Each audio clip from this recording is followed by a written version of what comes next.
confirmed by NATO chief Mark Rutte at the G7 summit in Canada. Canada and Portugal were the last members to come on board earlier this month. The focus is already shifting at next week's NATO summit in The Hague.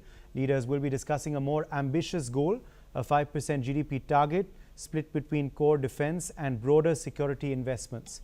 Now, while Sweden is fully committed to the new 5% benchmark, Spain is pushing back.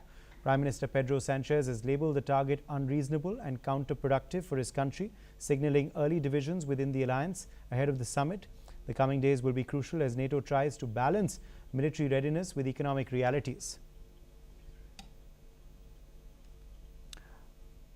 Well, we have now joining us, in fact, Ross Feingold, political analyst, live from Taipei. Ross, thank you for being with us. How do you react to the fact that NATO members now are going to be meeting this defense spending goal? It's certainly going to be contentious. President Trump is going to put a lot of pressure on the NATO members to achieve the 5% goal. It seems like Secretary General Rutte is also on board with the 5%, but obviously, as you explained, certain countries in the last day or two, Spain most notably, are not on board with this. So it's going to be a NATO leaders summit with a lot of disagreement, and probably some ill will result from this meeting, and they may not come to a consensus yet. Absolutely. Also, Ross, if we talk now about this milestone, of course, what does it really mean for their defense capability as well moving forward? One of the problems with a good number of the NATO countries, including the ones that we think of or traditionally have thought of as premier military powers like the United Kingdom, but ever since the Cold War, their investment in their national defense has really, frankly, deteriorated.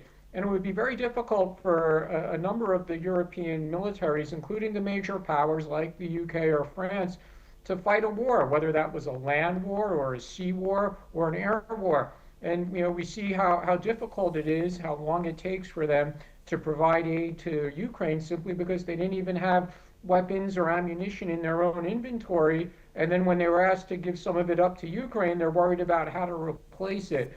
So the fact remains, and I think the United States, whether it's President Biden or President Trump now, is correct to put pressure on the other NATO members to significantly increase their military spending. And I'm speaking here from Asia Pacific, where, of course, there's the potential for war between Western nations and China, whether that's over Taiwan or the disputes in the South China Sea or for other reasons.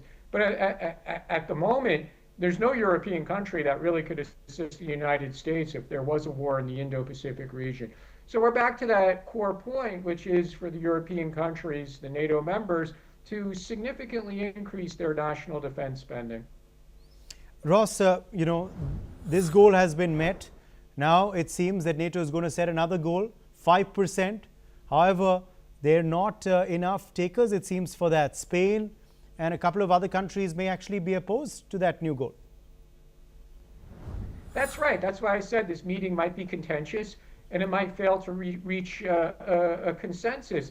But that doesn't mean the United States is going to back down. And if the meeting next week is contentious, I think we should be prepared to see a very angry President Trump. I don't know if he'll leave early like he did from the G7 meeting. We can't rule that out. But he'll take to his favorite method, which is social media. And he's going to call out those NATO members that don't want to raise their defense spending to 5%. All right, Ross Feingold, thank you very much for joining us with your perspective on that story. And that's all the